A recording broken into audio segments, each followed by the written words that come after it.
5、4、3、2、1貼地法。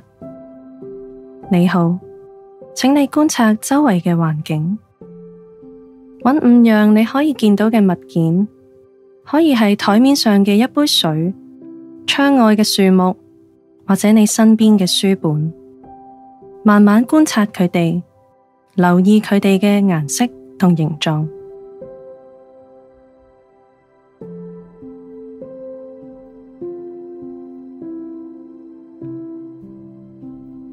然後搵4樣你可以觸摸到嘅物件，可以係你着緊嘅衫，而家坐緊嘅凳，或者挨住嘅 cushion。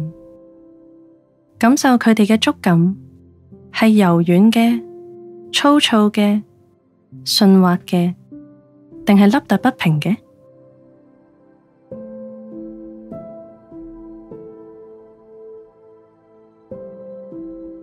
跟住，請你合埋眼，聆聽周圍嘅3種聲音，可以係窗外嘅雀仔聲、風聲，或者室內嘅電視聲、音樂聲，甚至係房間裏面嘅微細聲音，好似冷氣機運行嘅聲咁。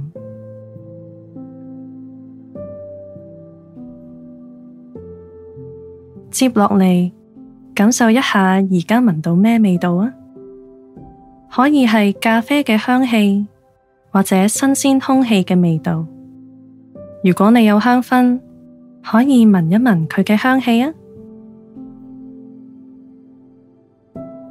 最後，專注於口入面嘅味道，你可以慢慢咀嚼食物，或者只係感受口腔入面嘅味道。呢個係咩味呢？